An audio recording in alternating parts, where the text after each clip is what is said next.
And he wanted to develop the computer in order to crunch the numbers that were necessary to build the hydrogen bomb, which he was at work on already before the end of the Second World War. The connection between breaking the code and building the machine is Claude Shannon's formulation of information theory on the basis of his breakthroughs in cryptanalysis.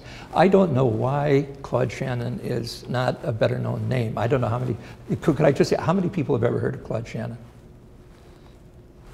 Yeah.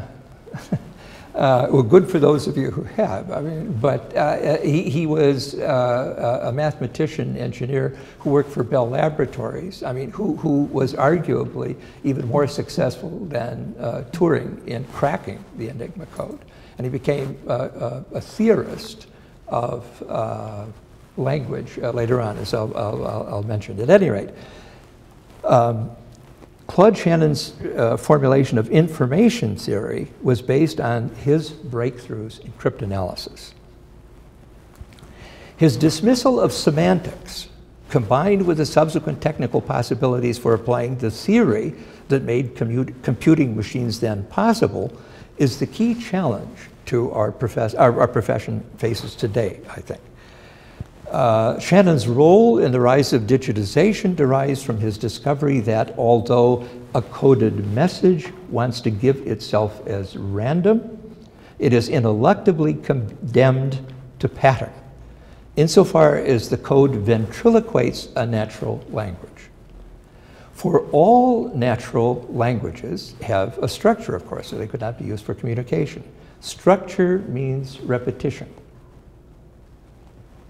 So insofar as the code is concerned to find repetitions in order to discover the pattern in the code, it is married to the repetitions in the language that's actually spoken. As Edgar Allan Poe had already playfully demonstrated in his newspaper challenges to would-be cryptographers in 1839, and in his short story, The Gold Bug, in 1849, substitution ciphers are easily soluble through redundancy. That is to say, if, for instance, in English, Q will almost always be followed by U, etc. Shannon used vastly more complicated mathematics than had earlier cryptographers. The core of his method, however, remained the same: the comparison of redundancy patterns in the code with redundancy patterns in the natural language on which it was based.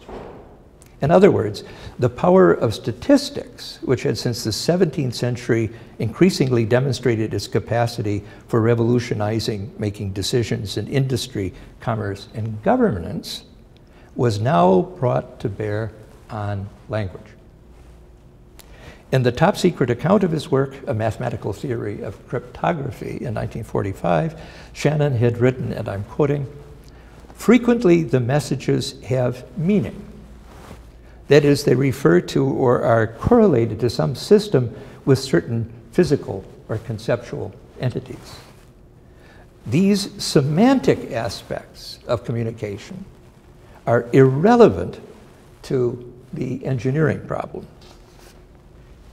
And after the war, Shannon, with a very eccentric man named Warren Weaver, who was running the Rockefeller Center and was one of the founders of the Institute for Advanced Study at Princeton, Shannon and Weaver made explicit the implications for epistemology in the new title they now gave to their statistical rejection of semantics. That title was the mathematical, in the earlier volume had been called the Mathematical Theory of Cryptography, but it now became the Mathematical Theory of Communication. And in that second book, Shannon actually says the meaning of a message is generally irrelevant.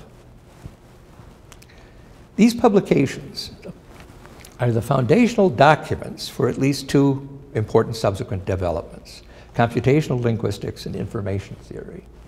Turing and von Neumann are important in development of the computer as it has evolved, as we all know, But Shannon is the ghost in the machines that we use. His work opens a whole new chapter in the history of how human beings relate to mathematics and to semantics.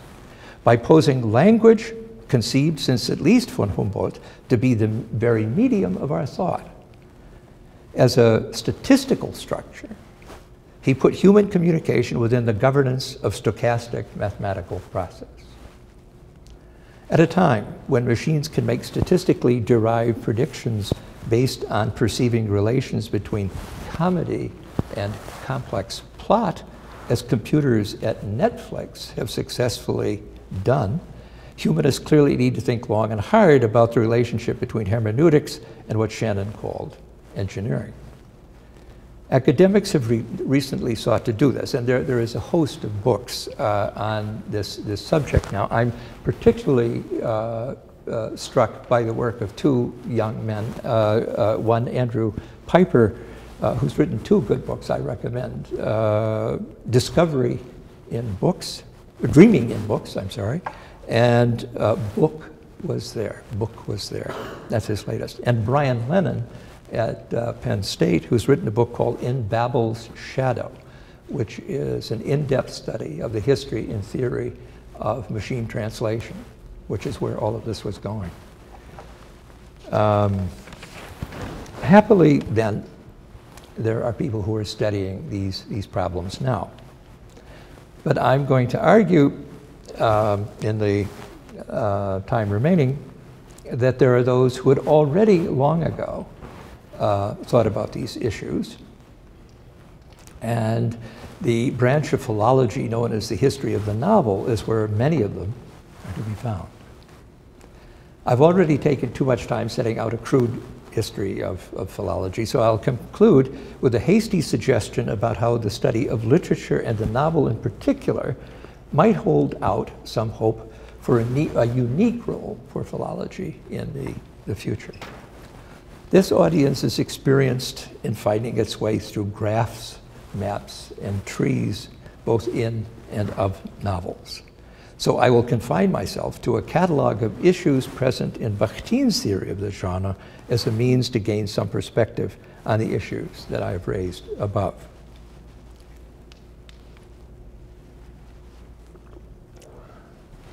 Bakhtin's theory of the novel is extra-literary in its claims. He sought to erect a history of epistemology that could encompass new configurations of the sacred and profane that arose in challenges to organized religion in Europe after the 17th century. Such a task is not without its implications for our topic. The basically hermeneutic impulse he deploys as a theory of the novel explains why, in deploying it, he writes in a style reminiscent of what he elsewhere condemns as authoritative discourse. He says things like, the utter inadequacy of literary theory is exposed when it is forced to deal with the novel, end quote. Bakhtin implies that traditional attention to plot and character, to diegesis, etc., all of this may have missed the point about the uniqueness of the novel's central place in history, above and beyond the role it has played in the role in literature. Several thoughtful accounts of Bakhtin's concept of the novel exist, so I will merely allude in passing to those of his ideas that seem most relevant to our topic. The authoritative tone that Bakhtin assumes when discussing the novel derives from his foundational belief that it is not merely one literary genre among others. He does not dismiss genres as such. On the contrary, he believes they should be the central object of literary study. But having said as much, and I'm not going to read a quote to that effect, Bakhtin is at pains to distinguish the primary characteristics of the genre of genres. Notoriously averse to close textual analysis of specific works, he writes as if this or that novel is not important in itself.